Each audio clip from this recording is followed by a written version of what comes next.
Salut les copains. Bon, vous nous l'avez demandé, on est un petit peu à la bourre parce que ce test de Strike V3 que vous avez demandé à plusieurs reprises, il nous a fallu un petit peu de temps pour le terminer parce qu'on voulait essayer toutes les tailles, des petites jusqu'aux grandes, et surtout comme d'habitude avec pas mal de gabarits et de niveaux différents pour qu'il y ait vraiment un balayage très large des ressentis. Derrière ça, je vais vous raconter un petit peu comme d'habitude, sans prompteur et si possible d'un seul flow, tout ce qui concerne cette aile-là, de façon à ce que vous voyez plus clair dans vos choix. Et il y a pas mal de choses qui ont déjà été faites sur les V3, des tutos, des détails, en mettant en avant des points forts, des points faibles. Mais ce qui est important, c'est d'avoir compris en quoi elle était différente. Est-ce que c'est tout mieux ou est-ce qu'il y a aussi des bémols, et être bien certain que ça va correspondre à votre profil, votre pratique. En résumé, vous avez vu dans notre dernier tuto matériaux de quoi était faite cette Strike V3.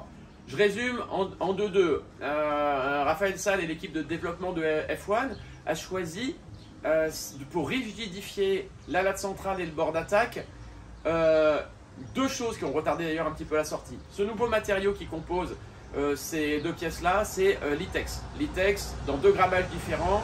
Là où il y a le maxi de pression, un petit peu plus de grammage, 175 grammes et 158 sur les extrémités, là où il y a un petit peu moins de pression. Cet Itex, il a pour fonction de rendre l'aile moins déformable, moins élastique, plus performante donc, et de garder vraiment de la légèreté dans l'aile malgré tout. Plus on est rigide, plus on est capable de diminuer les sections de bord d'attaque et de latte centrale. On a bien vu par le passé que rigidifier en ayant vraiment du volume, on l'a vu dans pas mal de marques qui ont tenté le coup les dernières, ça a apporté du coup pas mal de contraintes aussi. Du coup là, on a un truc très rigide, bord d'attaque très fin pour être pénétrant malgré tout, ce qui permet de garder de la stabilité et du confort. Et il y a un truc important chez F1 qui a été fait que par eux, mais je pense qu'on tient quelque chose. C'est 2 valves de gonflage. Une valve de gonflage de la latte centrale, une valve de gonflage du bord d'attaque. Résultat, d'abord, on est capable de gonfler très fort la latte centrale, puisque je vous rappelle qu'avant, quand vous mettiez par exemple 9 PSI là-dedans, il fallait que ça diffuse dans la latte centrale, mais ça diffusait pas jusqu'au bout, au point que si vous aviez 9 ici, vous aviez peut-être 7 ici. Alors qu'on s'est bien rendu compte que le plus important pour avoir une aile performante, c'est d'avoir une grosse pression dans la latte centrale. La seule façon de remettre le max de pression et être certain qu'on est gonflé à la bonne pression, c'est d'avoir une latte indépendante avec une valve de gonflage séparée. C'est bien le cas. Celle-là, il est recommandé de la gonfler à 10 PSI et n'allez pas en dessous. Ce serait vraiment une connerie puisque ça tient le profil de votre aile. 10 PSI donc pour cette latte. Mais qu'on gonfle en deuxième, c'est celle-là qu'on gonfle en premier. Pourquoi il y a un ordre important? Parce que si on fait le contraire, une fois qu'on a gonflé celle-là à fond, ici on va gonfler en deuxième partie le bord d'attaque. Et en fait on va avoir une contrainte ici, là. On sent que ça va venir frotter. Donc on commence par gonfler pour donner une forme à l'aile, le bord d'attaque, et ensuite la latte centrale. Une fois qu'on a dit ça, le bord d'attaque, là par contre il est recommandé sur quasi toutes les tailles de gonfler autour de 9 PSI. Ok, ça c'est pour avoir la perf maximum de l'aile. Mais c'est là que ça commence à être important, c'est l'objet d'ailleurs du tuto, c'est de dire l'aile brute de décoffrage sortie d'usine. Bien sûr, ils ont fait 75 protos sur une 5 mètres, donc autant vous dire qu'on respecte leur travail et on l'utilise exactement dans les circonstances qui nous sont proposées avec les gonflages, les pressions qui sont recommandées. On ne va pas faire le contraire dès le départ, bien sûr. On regarde ce que ça fait. Et après, comme d'habitude, on titille un peu autour de tout ce merdier en disant on sous-gonfle, on surgonfle, latte centrale, le bord d'attaque, et on voit si ça ne peut pas correspondre du coup à des gabarits différents ou à des pratiques différentes. Cette pression du bord d'attaque, du coup, le résultat de ça, la première chose, c'est que sans que ça change grand-chose au shape de l'aile, à la forme de l'aile, si on change la pression de ce bord d'attaque, on va changer un petit peu le confort, la performance et la plage basse. Donc ça, c'est déjà le premier point important. Pourquoi? La plage d'utilisation d'abord de cette aile, de cette V3, elle est beaucoup plus importante que les dernières. La plage haute est vraiment améliorée. Pourquoi? Parce que d'abord, ça ne guidonne pas. C'est-à-dire que ça c'est la main avant, hein. L'année dernière, on avait de temps en temps, comme pas mal d'ailes qui n'étaient pas extra rigides, on avait forcément un petit peu de guidonnage. Donc de main avant, main arrière qui montait, qui descendait, au point que certains, dans le vent vraiment fort, quand on est chargé, on retenait un petit peu la main avant pour pas que l'oreille touche sous la planche, ce qui occasionnait une grosse vautre, hein, du coup. Ça n'arrive plus. Et le deuxième truc, forcément, le guidonnage latéral, ici, où on a un petit peu la main arrière qui vient ouvrir et fermer en fonction de la pression qu'on a dans la chute. Ça, c'est complètement oublié. C'est incroyable, au point que quand on a essayé de naviguer dans le vent vraiment fort, en très haut de plage d'utilisation au harnais, on n'est pas loin de pouvoir vraiment lâcher les deux mains et que rien ne se passe, hein. Que ça ne parte pas vers le bas et vraiment que la main arrière ne bouge pas. Donc ça, c'est vraiment nouveau. Donc la plage haute est vraiment améliorée. La plage basse, c'est là que c'est important. Certains vont vous dire, alors, j'avais des V2, j'ai pris la V3, je l'ai sorti du sac, je l'ai gonflé à la pression recommandée. Quel a été mon ressenti? Ah, dans le vent vraiment léger en plage basse, là où d'habitude avec la V2, je pompais, j'avais un effet poulpe, puisqu'elle était un petit peu plus molle. J'avais un effet poulpe et j'arrivais à m'extraire comme ça et à voler sur la plage basse. Et là, la V3, j'ai l'impression que j'ai une aile qui est un peu moins déformable, donc je vais être un peu moins capable de créer du vent par l'effet de poulping de l'aile. Alors, du coup, est-ce que la conclusion, c'est qu'il y a moins de plage basse? Alors non, madame. C'est là qu'en fait, le tuto a de l'intérêt. C'est pour ça qu'on a mis du temps à vous le sortir. Parce que on a été plusieurs gabarits, mais jusqu'à des gros gabarits, hein, puisque Jérôme, mon frère, il fait quand même 108 kg le pépère. Donc, lui, s'il s'énerve vraiment, il tord l'aile en deux. Mais en même temps, il lui faut un minimum pour monter. Donc, l'aile est en extra contrainte dans ce genre de situation. Quelqu'un qui a du niveau de la tonicité mais qui est lourd, c'est la contrainte maximum. Et à côté de ça, on a mis une petite nénette, 52 kg, tout bien, avec un niveau moyen, et il fallait voir comment elle s'en sortait. Bon, la conclusion de ça, du coup, c'est que ça se pompe un peu différemment, et il y a 2-3 paramètres à envisager. Le premier paramètre qui est super important, c'est de dire, attention, dans le vent léger, on peut dégonfler jusqu'à 7,5 PSI le bord d'attaque. On va retrouver un petit peu de souplesse. La souplesse, ça va donner un tout petit peu de plage basse, en plus pour ceux qui veulent pomper exactement de la même façon qu'avant. Mais, si je change ma technique de pompage, même à 9 PSI, pas de problème, je vais partir au moins aussi vite qu'avant, voire plus tôt. Donc, elle sort d'usine, vous partez avec, si vous voulez garder exactement la même technique de pompage, on descend à 7,5 et vous allez voir qu'en fait, ça part comme avant. Mais c'est un peu débile, parce que du coup, on va avoir une aile un peu moins rigide, et dans les performances en haute plage, ça va être un peu diminué.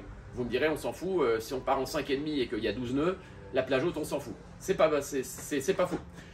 Donc on peut faire ça. Le truc qui est super important derrière, c'est de dire, bon, est-ce que aussi, ça c'est durable?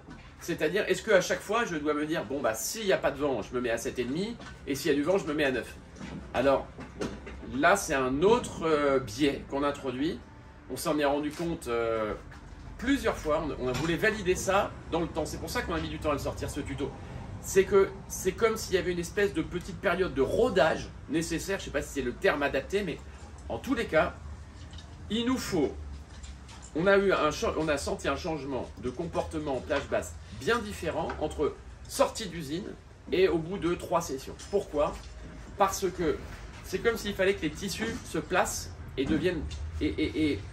chope et que l'aile prenne son creux naturel. C'est pas qu'elle se détend, c'est que on a bien l'impression qu'en fait, il y a un moment où il faut que tout se place. Et au bout de 2-3 navigations, on retrouve la souplesse. On retrouve non seulement de la souplesse qui apporte du confort en navigation une fois en l'air, sans perdre en performance, mais aussi en plage basse, on a un petit peu moins l'effet tôle dont on parle, qui sont en fait l'apanage de plein de grandes marques. Quand on regarde toutes les marques majeures concurrentes, oui, à partir du moment où on rigidifie avec des spies qui sont plus raides, des bords d'attaque qui sont moins déformables, naturellement, on a un petit peu plus cet effet tôle. Alors, donc ça, c'est important. Les gens nous disent, bah, on s'y est fait, on pompe mieux maintenant. Non, non, c'est pas que vous pompez mieux, c'est que tout clairement, tout s'est un petit peu placé, les tissus se sont placés, et à partir de ces 2-3 grosses navigations rodage, ben, l'aile, elle a pris sa place et elle devient plus onctueuse. Voilà. Je ne sais pas comment vous l'exprimer, mais vous allez bien comprendre ça en l'utilisant.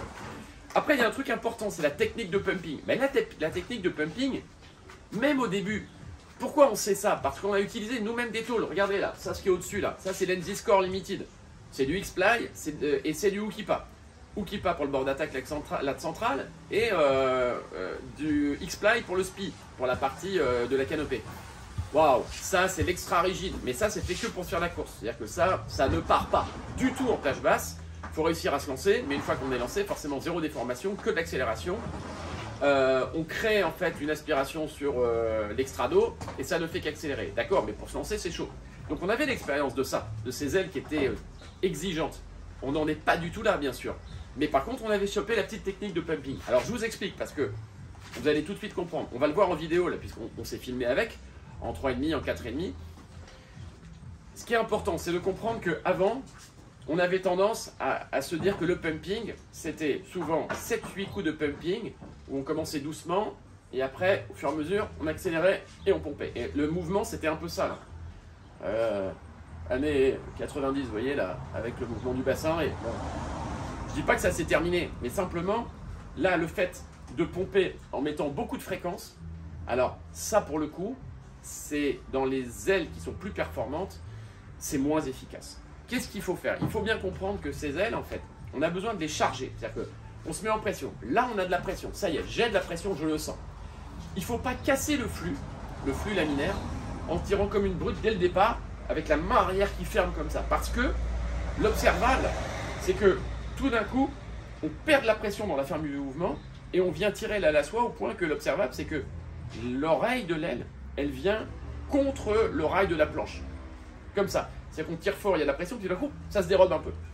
Ben ça, c'est caractéristique de celui qui, par de la brutalité dans le pumping, a cassé le flux laminaire. Donc, comment il faut faire? Ça, c'est ce qu'il ne faut pas faire. Qu'est-ce qu'il faut faire maintenant? Qu'est-ce qu'il faut faire? Il faut ne pas décharger l'aile. Ça veut dire, je charge, je tire, mais je ne tire pas comme un bourrin dès le départ jusqu'à là. C'est, je tire, je laisse se recharger. Je tire, je laisse se recharger, et au troisième coup, je tire, et ça monte.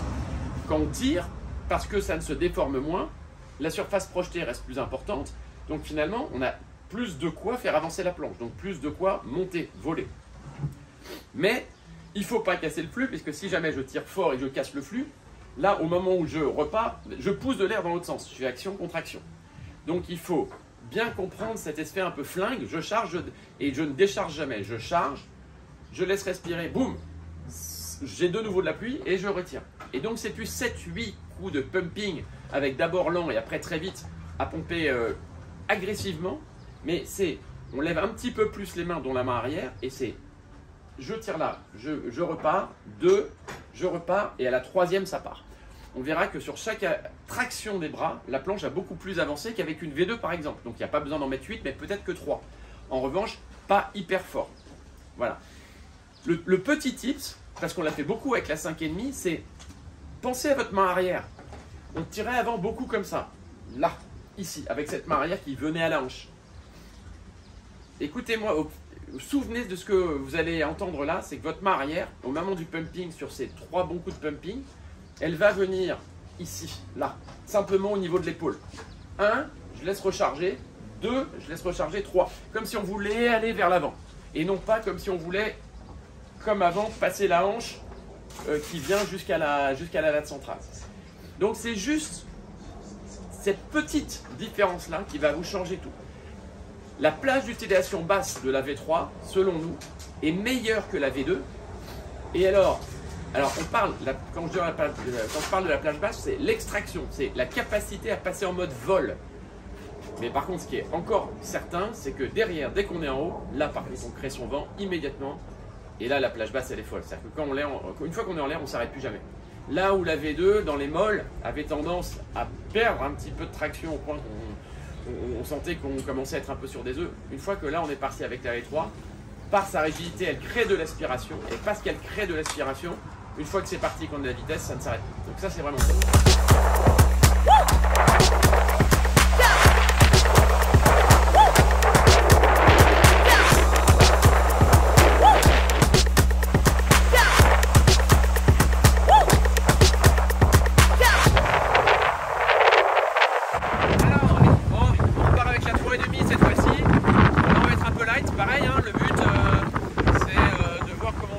s'en sortir au pumping un peu light avec la V3. Donc 3,5, je pense que dehors il y a 22 nœuds, 21-22 nœuds, mais j'ai 42 litres et 750. Pour moi c'est la plage basse habituelle avec la V2. Donc là en V3, je vais vous montrer, ça peut partir même plus tôt, la condition est de la pomper en étant, on soit bien tous d'accord. D'abord, on attend pour charger l'aile. Directement dès qu'on est sur la planche, on part beaucoup plus au large que d'habitude. On tourne le nez de la planche sous le vent. Là on a de la pression et à la différence de d'habitude, on ne va pas tirer hyper fort sur la main arrière parce qu'on casse le flux en fait. Et donc tout d'un coup, la main arrière se dérobe.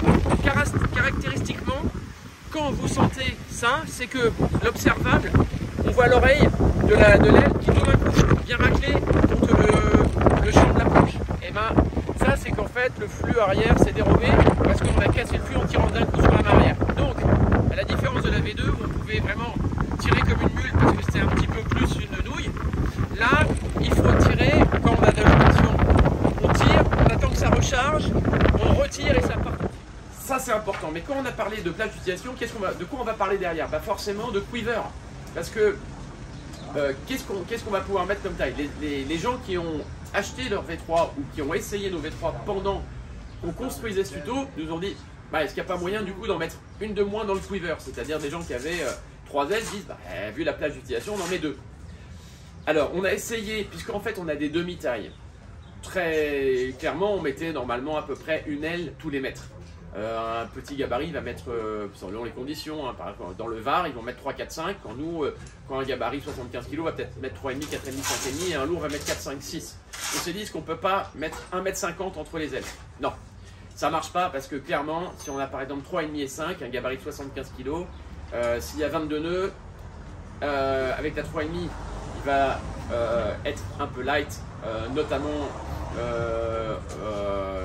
quand il va vouloir remonter au près, etc. Même si cette aile a une excellente VMG, rapport cap-vitesse, hein, ça monte très très haut et ça garde de la vitesse, de l'appui, mais quand même à l'extraction ça va être un petit peu compliqué. Et en même temps, avec sa 5,5 à 22 nœuds, bien sûr on peut naviguer à 30 nœuds avec une 5,5 si on veut, mais quand même c'est un peu encombrant, on va manquer un petit peu de confort, notamment dès qu'on va commencer à surfer. À 20-22 nœuds il commence à y avoir souvent un petit peu de vagues quand c'est pas offshore. Et on va commencer à mettre de l'angle et là on veut le maximum de manœuvrabilité, donc pas forcément des ailes trop grandes. Voilà. Donc, oui, 1 mètre entre les ailes. On n'a pas réussi à faire autrement, je ne peux pas vous le dire autrement, on a essayé tout, hein. 4, 5,5, on a essayé 3,5, 5, on a essayé 3, 4,5 dans le vent. On n'y arrive pas. Pour moi, il faut 1 mètre entre les ailes. Attention dans le quiver, dans la construction du quiver, par contre, ça c'est vrai, dans les tailles standards. Pour ceux qui vont aller vers la Strike 3 CWC, la nouvelle CWC 3 lat qui est conçue spécialement pour le light. D'abord, première information, cette année il y a une 9 qui arrive. Il y avait 7, il y avait 6, 7, 8, maintenant il y a 6, 7, 8, 9. Bon, là-dessus, c'est pour le choix de l'aile Special Light, ce que je vous disais juste avant, c'est pas vrai. Personnellement, là j'avais 3,5, 4,5, 5,5, je faisais tout avec. J'aurais pas mis 1,50 m. En revanche, si on me dit il te faut une aile Special Light pour voler à 8 nœuds, ah mais là j'hésite même pas, c'est pas une 6 ou une 7 que je mets, c'est au-delà d'une 5,5, j'hésite pas, je mets 8, mais pour votre info perso, j'ai demandé à Romain de chez F1 de m'envoyer une 9. Une 9 parce qu'avec la 9, elles sont construites cette année, elles sont plus compactes encore que l'année dernière. Et quand je vois qu'avec une 8, je vole sans problème à 8 nœuds avec une 950 skate et 60 litres, mais sans problème, sans me dire j'ai une grosse aile et ça n'est plus, c'est difficile à combiner avec une planche qui n'a pas trop de litres et une petite aile avant. Non, on a réussi à combiner ça et même j'ai pas besoin d'avoir une grosse planche et une grosse front wing pour sortir. À partir du moment où j'ai beaucoup d'appui, je sors. Cette année, donc ça va peut-être vous choquer, mais au-delà d'une 5,5, je mets une 9 mètres carrés CWC. La 9, très clairement, avec ma 60 litres, je ne vais pas prendre plus gros, et avec une skate 950, 7 nœuds, je pars. Parce qu'à partir du moment où j'ai de la pression, 2-3 coups de pumping, je sors, mais une fois que je suis sorti, ça ne s'arrête jamais. Donc là, vous voyez, 5,5 à 9, c'est monstrueux, j'ai 3,50 m de différence. Oui, mais ça passe largement, puisque de toute façon, ma 5,5, je la sors à 12-13 nœuds. Bah, j'ai une très grosse aile pour couvrir la partie de 7 nœuds jusqu'à 12 nœuds en tout confort. Voilà. Derrière ça, il y a une partie importante qui est de dire, mais ces strikes V3, elles sont destinées à qui, à quel profil, pour quel type de pratique? Alors, je vous dirais, pour quel type de pratique, c'est facile, c'est hyper polyvalent. On a fait de la vague avec, on a fait du freestyle, on a fait la tondeuse, hein, en 5,5, il y a 12 nœuds, on veut accrocher le filet d'air. Oui, on a fait juste des allers-retours, des jibes, des tags, des 3-6, voilà, ce que font tous les pratiquants quand il n'y a pas beaucoup d'air, très bien. Donc ça convient à tout le monde. Après, la seule question que certains m'ont posée et à laquelle on peut un petit peu déjà répondre, c'est oui, mais est-ce que dans les petites tailles, c'est pas mieux d'attendre la swing, qui est une aile qui va être vraiment un peu plus cette année typée vague, qui va être très légère, zéro balancement. Alors je vous dirais, début de réponse, ce sera le deuxième d'un prochain tuto, mais je vous dirais par expérience, je sais un petit peu ce qui va sortir et on sait très bien quel est le shape habituel de la swing. Ça va avoir du sens pour les petits gabarits. Mais les gabarits qui sont habitués à la rigidité de la strike et à la plage d'utilisation, aux performances générales de la strike, vont certainement rester là-dessus. Après, un jeune ou une femme qui va faire 50 kg, oui, peut-être qu'en 3,5, 3, 2,5, 2, oui, ça vaudra certainement le coup de descendre sur une swing V3 qui n'arrive que fin mai. Voilà. Qu'est-ce qu'on pourrait dire d'autre? Je crois qu'on a fait le tour de tout ça. Vous pouvez toujours me poser les questions dans vos commentaires. J'essaye de répondre à tout avec un peu de réactivité. Dans tous les cas, on va se revoir avec tout ça au défi Wing, puisqu'on va interroger un peu tous ceux qui vont partir avec cette strike V3. Et puis moi, je vais même prêter des strikes V3 à ceux qui ont des V2 pour qu'ils me disent sur une manche si avec le GPS, ça va plus vite, c'est plus confortable, ça se tient mieux. J'ai une partie de la réponse déjà, hein, moi je sais, c'est pour qu'ils se rendent compte. Je vous rappelle, pour le défi Wing, on va s'y voir 2 minutes. Bon, on part pas au bateau comité près de la plage, on part sous le vent, toujours en foil, pour avoir de la place, de la vitesse, couper la ligne le plus tôt possible. Qu'est-ce qu'on fait derrière? En rate, les amis, c'est vrai qu'en slalom, avec même votre copain, quand on se tire la bourre là, le but, c'est pas quand on est à 25 nœuds d'aller à 26 nœuds, parce que là, le dernier nœud, c'est celui qui occasionne la grosse gaufre. Gagner contre son copain, c'est quoi? C'est jamais pas vite. C'est pas moi qui le dis, hein. C'est les entraîneurs qui ont 4 Olympiades derrière eux, qui font des supports voiles légères. Jamais pas vite. C'est-à-dire, on tombe pas, ça veut dire on prend un départ correct et surtout on passe jamais à 16 nœuds. Si on doit faire 22 nœuds de moyenne, c'est que on essaye d'aller de temps en temps à 23,5, mais on descend jamais en dessous de 20. Donc c'est ça, jamais pas vite. On s'y voit là-bas. Posez-moi vos questions, j'y réponds. À bientôt les copains.